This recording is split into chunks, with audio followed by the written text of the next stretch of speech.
Fala pessoal, tudo bem com vocês? Meu nome é Gustavo. Meu nome é Jéssica e hoje a gente vai conversar um pouquinho com vocês como que está sendo a nossa experiência aqui em Portugal com as fábricas. Primeiramente, eu vou falar sobre a diferença que eu senti trabalhando na fábrica, tanto no Brasil, que eu tinha experiência já, quanto aqui em Portugal. Assim, referente a desgaste físico, na minha opinião, foi o mesmo tanto no Brasil quanto em Portugal. Ambos são puxados, mas não que aqui seja mais, e sim ao mesmo nível. Eu sempre vi que a produção é uma área puxada, por conta que você fica ali produzindo geralmente na mesma função o dia inteiro, às vezes todos os dias da semana. Então, não que aqui não seja puxado, mas no Brasil já é puxado. Então, ao meu ver, é tão puxado quanto. Referente aos horários, também achei muito parecido com o Brasil. No Brasil, se eu não me engano, era das 8 às 5h48, com uma hora e meia de almoço. Aqui é das 8h30 às 5h45, com uma hora de almoço e 15 minutos de café da manhã, que seria uma pausa às 10 horas, que a fábrica inteira para nesse momento. Isso. Também tem fábricas que têm outros horários rotativos, ou seja, em uma semana você trabalha em um horário, na próxima você trabalha em outro, e tem outras que têm 3 horários rotativos até, né? Você trabalha em 3 horários diferentes durante o mês. Então isso varia de empresa para empresa. Exatamente. E referente ao trabalho, quando eu trabalhei em indústria no Brasil, era basicamente recebendo a LNB, que é o aparelho que fica na frente da antena, que recebe e envia sinal. A gente recebia da China um lote enorme, descarregava o caminhão, retirava da embalagem, trocava o selo e basicamente testava e embalava novamente. Esse era o trabalho no Brasil, quando eu trabalhei, já faz algum tempo. E aqui, basicamente, na fábrica que estou trabalhando, é com perfis de portões, que é bem diferente do Brasil. Mas basicamente eu estou na parte da embalagem também, aonde a gente recebe o produto, vê se o produto está ok, embala da forma certa, cada produto tem uma forma correta de ser embalada. Alguns vão em dois, alguns vão em um.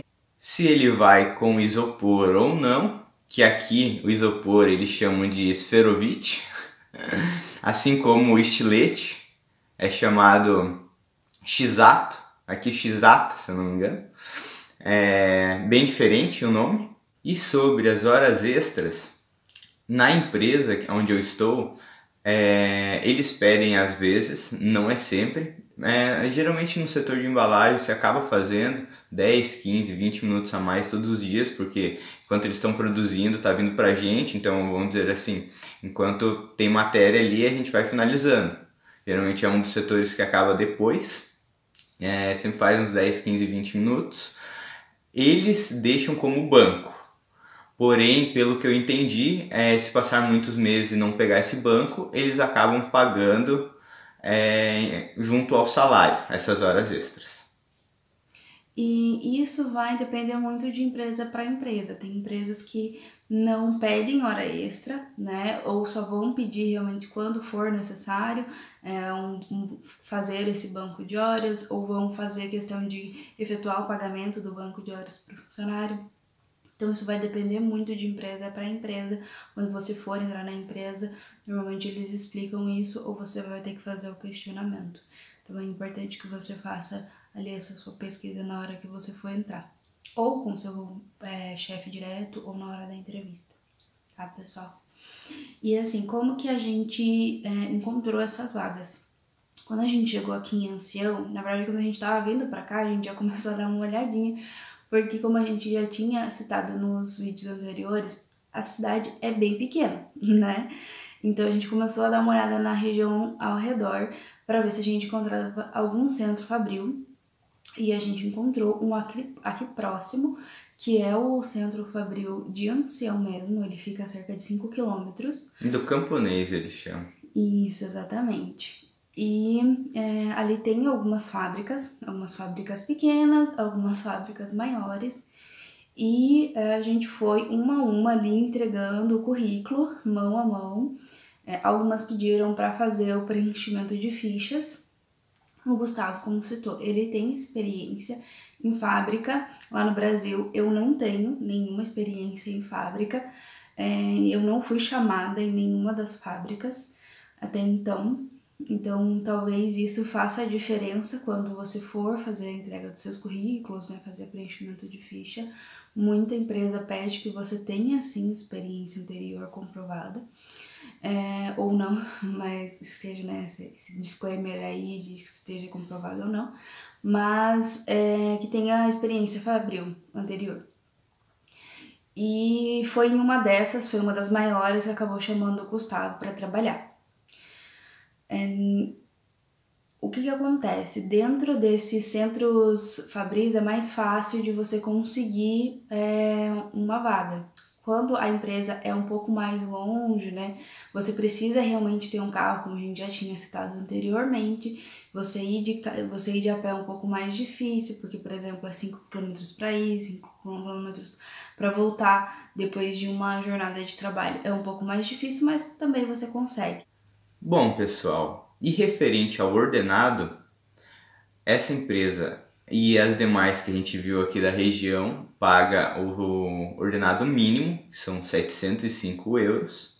Essa empresa tem um diferencial no subsídio de alimentação, onde ela paga 7,60 por dia, que a gente viu que está bem acima da maioria das empresas. E mensalmente seria isso. A empresa não paga mensalmente, como eu já havia dito, você precisa fazer hora extra, nem o 13º, que seria o subsídio Natal aqui, e nem as férias. Então, ambos não são pagos mensalmente, só, se eu não me engano, um é em julho e o outro é em dezembro. Então, acaba nessas datas, você recebe proporcional ao tempo que você está na empresa. Isso, exatamente. E o alimentação, né, ele vem em cartão. Ele não vem junto com o seu salário.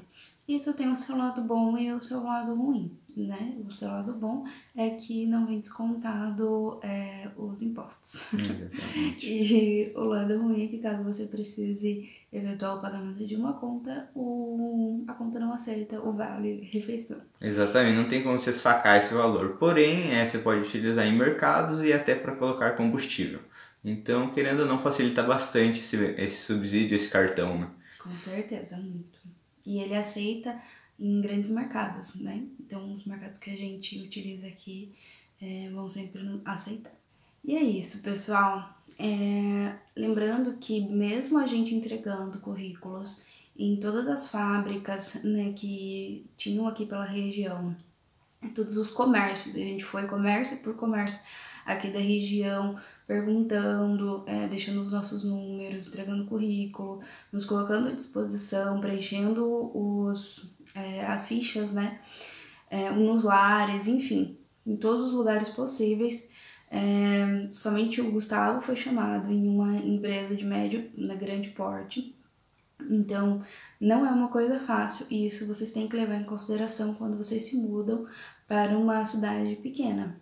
A gente sabe que os arrendamentos estão altos, mas isso tem que ser levado em consideração, levando em consideração o ordenado e tudo mais, porque realmente as coisas ficam bem apertadas. E lembrando que eu já tinha experiência, mesmo já tendo experiência de todos os locais que foram entregues, currículos que a gente passou, preencheu ficha, apenas um me chamou. Então, assim, pela proporção da cidade, tem bastante empresa ali. Só que tem outras cidades próximas, né? Então também é algo que precisa ser levado em consideração. Então, mesmo assim, é complicado, porque apenas uma entrou em contato, acabou dando certo. Muito bom que deu certo, né? Mas, assim, é preocupante pela questão de só ser só uma. Exatamente. E é isso, pessoal. A gente espera que vocês tenham gostado do vídeo. A gente vai preparar mais material para vocês nas próximas semanas. Por favor, a gente pede que vocês curtam o vídeo, compartilhem, ativem o sininho, sigam a gente lá no Instagram também. E não esqueçam de estar acompanhando a gente e comentando aqui embaixo. Muito obrigada por ter ficado com a gente até o final e até a próxima. Até a próxima. Tchau, tchau, pessoal.